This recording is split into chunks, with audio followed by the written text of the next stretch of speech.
Cycling jersey.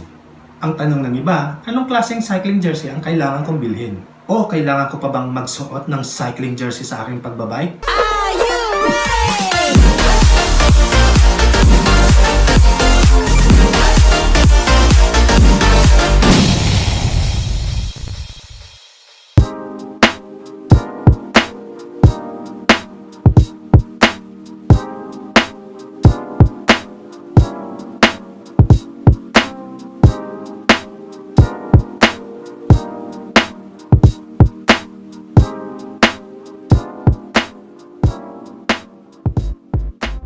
Ang tanong ay, ano bang klaseng style na pagbibisikleta ang gagawin mo? Ikaw ba ay isang bike to work? Hobby mo lang ba ito? O pangpalipas oras mo lang ba ang pagbabike? Tatambay ka lang ba kasama ng mga tropa mo? O ikaw yung tipong nakikipagkarera at seseryosohin ang pagbibisikleta? Sa mga ganitong sitwasyon, magkakaiba ang aking kasagutan. Hey, bago nga pala tayo magpatuloy, I'd like to take this opportunity to invite you to the channel kung hindi ka pa nakasubscribe. If you like cycling lifestyle videos, like unboxing, sort of product review, mga how-to videos, especially ride vlogs, this is the channel for you. So please consider subscribing or i-click mo yung thank you button na nasa ibaba ng video kung nagustuhan mo ang video na ito. It will help the channel grow and it means a lot to me. Thank you. Simulan natin sa mga nagbabike to work. Kung hindi naman kalayuan ang papasukan mo, well, para sa akin, hindi na kailangan ng mag-cycling kit. O siya nga pala, pag pinagsama mo ang cycling shirt at cycling jersey, matatawag na natin itong cycling kit.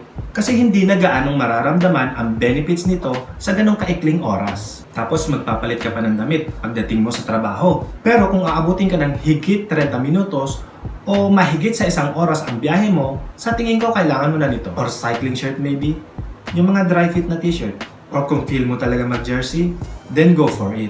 Para kung pagpawisan ka man, mabilis maa-absorb ni jersey ang pawis mo. Ganon din kung tatambay ka lang, magkakape-kape kasama ng mga tropa, sa tingin ko hindi na kailangan mag-jersey pa. Total tambay ka lang naman, hindi ka na gaanong pagpapawisan, kaya no need na. Pero kung mag-e-exercise ka at tatagal ka ng, again, 30 minutes pataas. Then kailangan mo nito para mapanatiling tuyo ang katawan mo sa pawis. At halimbawang naisipan mo naman ang magseryoso sa pagbibisikleta na parang kumakarera, then kailangan mo ang mag-jersey.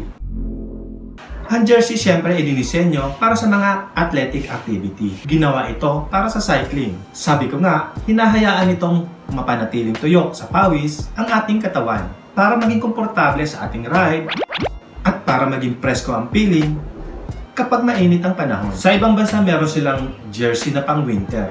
Maraming style ng jersey na naaayon sa panahon. Magkakaiba ang materyales.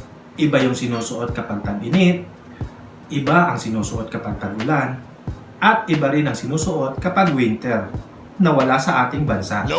Kaya nakadepende sa panahon kung anong jersey ang susuotin nila. Kaya bumibili sila ng iba't ibang style ng jersey. Yun yung mga taong may sapat na pera para makabili ng iba't ibang uri ng jersey.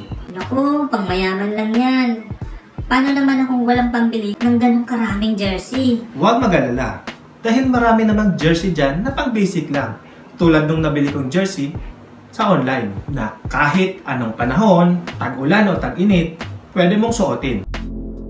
Pero this time, nagkaroon tayo ng magandang klase. Pinadalhan ako ni InBike ng jersey. Nice! And thank you nga pala sa InBike for the trust at sa pagkakataong ma-review ang kanilang produkto. Medyo malaki nga lang sa akin ang pinili kong size, XL, para hindi tayo magmukhang buteteng lao. Kung gusto nyo subukan ang kanilang produkto na katulad nitong jersey o iba pang klaseng cycling essentials, bisitahin nyo na ang kanilang website. Madaming magagandang produkto na pang cycling ang makikita nyo dito.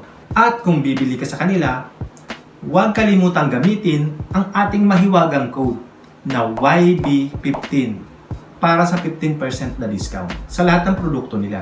Makakatulong rin pala ito sa ating channel dahil pag bumili kayo sa kanila, gamit ang ating mahiwagang code, magkakaroon tayo ng kaunting sales commission sa mga napagbentahan kung saan nagamit yung code natin na YB 15. Malay nyo, magkaroon tayo ng kaunting kita from them, pwede natin gamitin sa pag-giveaway ng ating channel. So basically, para rin sa inyo mga tugang.